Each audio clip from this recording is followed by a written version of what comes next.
Everybody, wake up! Get on the floor! Give me 50 right now! Those beds better be made! Let's go! Sir, for Jerry, sir! Sir, 21! Sir, yes, sir! Prison boot camp. Willard. That's what I went to. That's what New York State has. Prison boot camp. Basically, take an Army boot camp minus the weapons training and the combat training, and minus like tactical training where you're in a classroom learning about like bombs and guns and all that stuff, and put it where a bunch of inmates are doing it. And then during the time when you would be doing all the tactical training or guns training or all that stuff, we're doing drug treatment, AA, stuff like that. But the concept of it and all that is the same. 5:30 a.m. or 5, I forgot what I think it's 5:30. Get up, everybody! You big nose Italian, get up! On your bed! Screaming at you. For Jerry, you big nose Italian, on the floor, give me 20 push-ups! All that. The goal, they're going to break you down and then build you back up. To start at the beginning, and I'm going to get to the meat and potatoes of Willard, the fun stuff that they do to break people down. It is hysterical. So in New York State, they have Shock and Willard. If you get arrested on like a non-violent drug charge or something like that, a lot of cases your lawyer can fight to get you Shock camp. It's like a 6-month boot camp. 6-month prison boot camp. You're still behind a fence. You're still got guards watching you. You're in a prison, but you're doing all that, boot camp stuff. Basically, they give you a choice. 6 months boot camp, and with your waiting time before you even get there, you're probably looking at another 4 months. So all said and done, 10, 11 months, or 2 years in prison. Now, you might think that's an obvious choice. Who's going to take 2 years over 11 months? A lot of people do, because the 11 months is a hard 11 months. The 2 years, you could sit there, eat Cheetos, lift weights, and do nothing. A lot of guys take that because they can't handle somebody up in their face every day telling them to shut up, get on the floor, do push-ups, got to fold everything, got to make your bed, got to march everywhere you go. You got 10 minutes to eat, and any grain of rice you leave on your tray, each grain of rice that you have left over is 10 push-ups. They do all type of stuff like that. That's what would be Shock. Willard is the same concept, except Willard is usually for parole violators. Somebody's on parole, they do something to get in trouble, but it's not a new charge. It's not major trouble. So in my case, I showed up to parole. I admitted to my parole officer I had been getting high and using drugs. He violated me. Now, that's not a new charge. It's just a parole violation. So they gave me Willard, which the 90-day boot camp. So Shock, 6 months boot camp. Willard's a 97-day boot camp. Same thing, same concepts. If you talk to people who've been to Willard or Shock, they'll tell you how miserable it is. It's a pain in the ass. It sucks. Again, it's a boot camp. So, with the push-ups and all that type of stuff too. Like you're up PT and you're marching everywhere you go.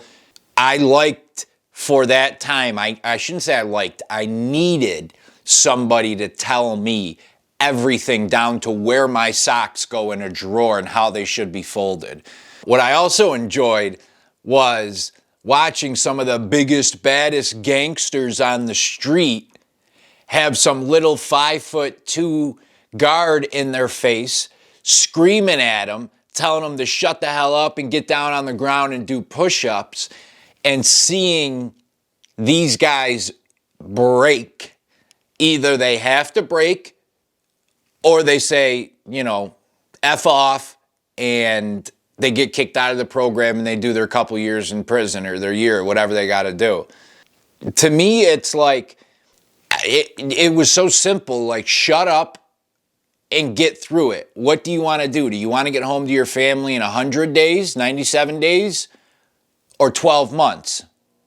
Okay, so you want to get home in 97 days.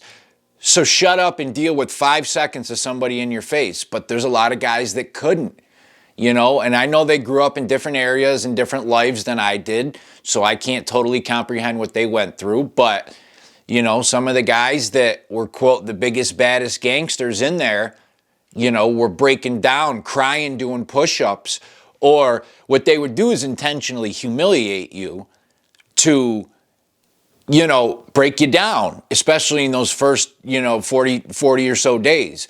They would do things like they put a guy in the garbage can in the mess hall. So he's standing up to his waist in the garbage can, and because when he went to throw his tray out, he missed the garbage and didn't pick up his own stuff.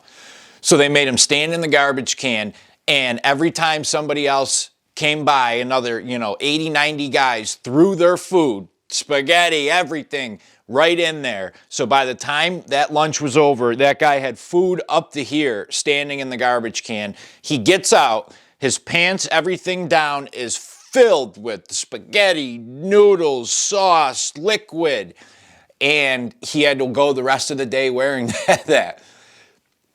So also, this one was hysterical to me, and you know, it is what it is, but if two guys got in a fight and it wasn't a real bad fight, so they weren't like bashing each other's head in, a lot of times what they would do would give them an option.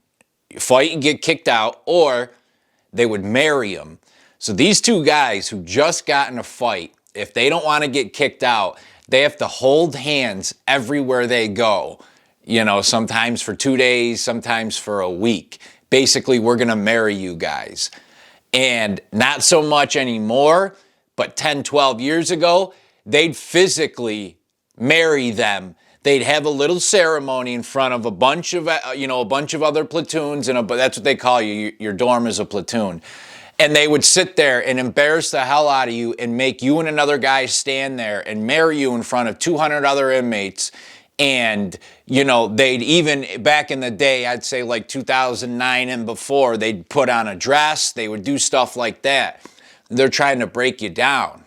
With a lot of the new rules, regulations, and stuff going on in the last decade in our culture, you know, I don't think they marry you still, but like, just you're going to hold hands with him for the week or for a couple days. They don't do the whole ceremony.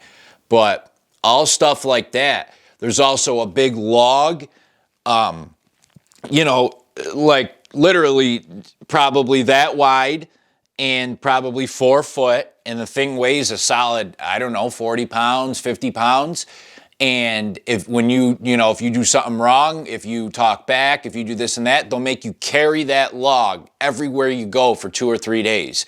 That log cannot hit the ground unless you get permission. So you're standing there, and we're in the morning doing, you know, roll call, whatever. You're sitting there 20, 30 minutes holding this log. Then we go to breakfast. You have your log. You know, then if you got to run, you go run your 2 or 3 miles. You're running with your log. So, you know, that's a hell of a punishment. And they would do all different things like that. There's a rock pile they had of a bunch of like pebbles, you know, stacked probably 8 foot by 8 foot, you know, a big solid pile like you'd see, you know, when they're putting in a new parking lot or something, or a new driveway. And the guard would say, okay, I want you to take all those rocks from that pile and bring them to that pile. And then he would hand the guy literally a soup spoon. So the guy would have to go get 2 pebbles, walk 40 feet, put them in that pile. And obviously, you know, it would take him a month straight if he was just using this little spoon. So the whole point is to break you down and do that and break you down and break you down. And then like the last 45 days, they usually try to build you up and do a lot of the recovery and stuff like that. I didn't mind it. I kind of accepted it. It was what it was. They test everybody the first week, you know, and they're gauging your response. So the first time they came up to me, hey, you big-nosed Italian, shut up and give me 50, bro, you know, do this. I just shut up and did it. So after they do that 2 or 3 times and they see that you're not really a pain in the ass or you're not one of the ones that's going to fight them back, they kind of, they lump you into the category of, so there's like roughly 50 guys per dorm. 44 of them, 43 of them are in that category. They test you. They see you're doing what you got to do and you're trying to go home, so they kind of lump you in. Then there's like 3 that are on the fence that are either going to break and get kicked out or conform. And then there's 3 that are just knuckleheads that are purely going to break or purely going to right away, screw you, don't tell me what to do, and get kicked out in the first, week or 2. So that's what they do. They test you. But that's what Willard is. That's what the shock camp is in New York State. That's what the goal is. That's what they're trying to do, So, Kate Ruggs, the Sober Dog, and I'm out. Hey, don't forget, help me out. Hit that subscribe. I got more videos coming out every Tuesday, every Friday. See ya.